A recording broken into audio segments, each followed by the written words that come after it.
Exploring practical technique is found in classical martial arts of all styles. This is Martial Arts Explorer. I'm Scott Combs. Seiyu Oyata plays a special role in our martial arts lineage. In this supplemental podcast, Senior Master Instructor Chris Thomas gives us a brief history of Oyata Sensei. So my teacher, George Dillman, he had trained many years in, well, he actually started boxing in the 50s. And then he trained Ishinryu karate under a guy named Harry Smith. And then worked with all kinds of different people, did some Shorin-ryu, and at one point he was involved with a Shorin-ryu group, and Hohan Soken, very, very famous Okinawan martial artist, Hohan Soken was doing a kind of seminar tour. And Hohan Soken gave a few people a little mimeograph stapled thing on pressure points and martial arts tradition. Now I've seen the paper, so this for me is not hearsay. I've seen them, I've looked through them. Pressure point charts, some stuff like that. And Hohan Soken said to my teacher and to the other Americans who he was giving this to, this is what you need to know to be truly a master of Okinawan martial arts. And then he gave, and I don't know if he did this for all of the people that were there, but I know that my sensei, George Dillman, had a 4-hour private lesson with Hohan Soken, who at the time was in his 70s. And the way Sensei Dillman describes it is, he says, I was worried, because Dillman was a champion, tournament champion and stuff.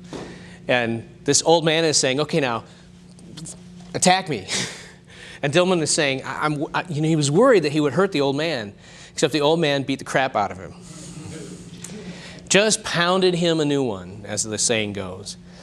And it was, it was shocking, stunning, and encouraging, because when you've been training martial arts for a long time and you're supposedly high up in the game and you're beginning to wonder if there's, if that's it, or if there's another far horizon and some old man beats the crap out of you, you go, wow, there's more to learn.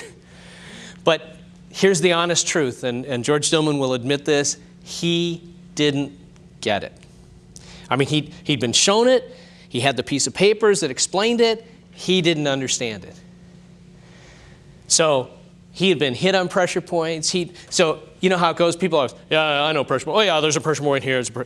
I mean, that's where his brain went. And I've actually heard the saying that the best book you read on a subject is the second book. Because the first time you're exposed to a thing you've never seen before, you don't get it. Because the first thing that has to happen is your brain has to change so that you know it's even possible.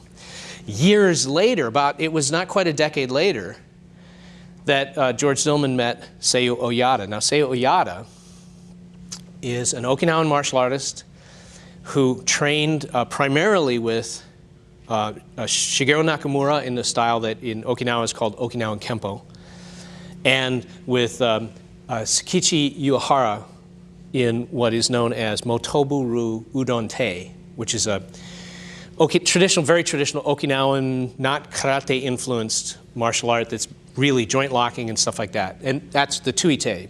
When we talk about tuite, very strongly influenced from Ueshiba. I'm sorry, Uehara. So Seiyu Oyata had come and was living in the U.S. and was teaching, and I don't know where they met, but George saw what Oyata Sensei was doing and went, that's what Soken was talking about. And so Dillman Sensei became one of Oyata Sensei's students.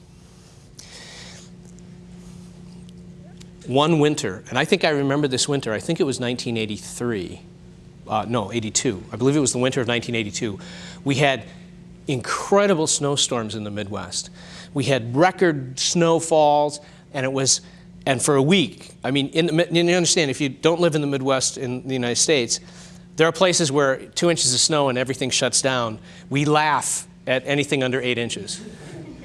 There is no skipping work. And then there are snow plows and all kinds of ways of managing this. And yet, these areas were shut down because of the snow. I mean, it was amazing. It just so happened that George Dillman had gone to visit Seiyu Oyata in Kansas at his house and was only going to be there a couple of days, and they got snowed in, and they were stuck basically in the house for like a week or 10 days. It was a week or 10 days of training, constant training. And so that was just, I mean, I'm saying that because I want you to have a sense of the fact that Sensei Dillman was close, that they were tight. Oyata Sensei was at Dillman's house on more than one occasion. They trained together. If you look back in the history, you'll find that Official Karate magazine, there was a, I don't remember the year now, but it was early 80s. On the cover of Official Karate magazine, Seiyu Oyata, his uke is George Dillman. And the reason that that even happened was because George knew the publishers of Official Karate. They were people he was familiar with, and he said, you got to get this guy in here.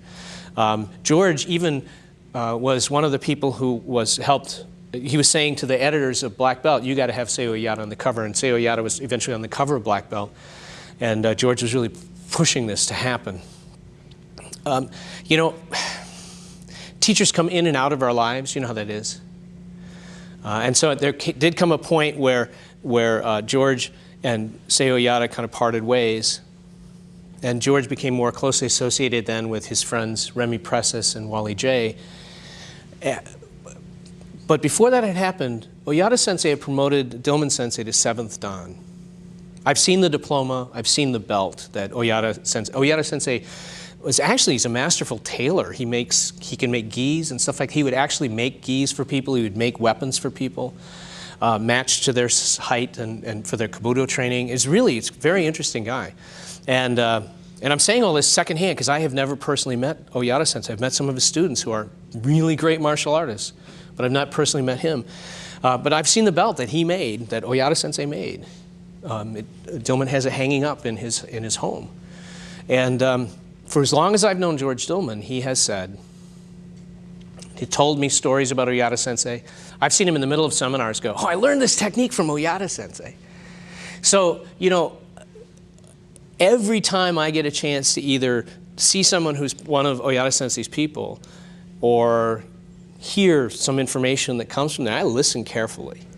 Some of the best tuite you'll ever find comes out of Oyata Sensei and his students. It's just really phenomenal stuff. So, and anytime I learn something, I want you to know where I get what I get. My sensei always wanted us to know where it came from. He would always say, give credit where credit is due. And I absolutely believe that.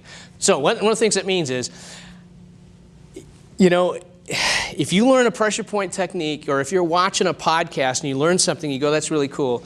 Don't pretend you got it from someplace else. Yeah, my secret teacher who lives in a cave and taught me martial arts, taught me this secret technique. Don't do that. Just tell the truth. Say, I learned this from here. Because there's only two things that count.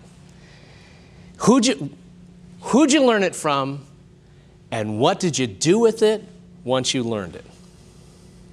If you learn something, then you apply it, and then you apply the principle to other techniques, so the one thing you learn becomes 100 things, then that teacher can be proud of what you've done. If you learn a thing from a teacher and then you hide it, your secret technique, and you only pull it out every so often to impress your students and make them think that you're the grandmaster, then you've shamed your teacher. Those of you wearing a Rukyu Kempo patch, just so you know, those of you who wear the Rukyu Kempo patch, that was Oyata Sensei's calligraphy. Pretty cool, huh? Thanks for watching. We love hearing from you. Send email to explorer@martialartsexplorer.tv. For Martial Arts Explorer and Michael Kleinepier, I'm Scott Combs.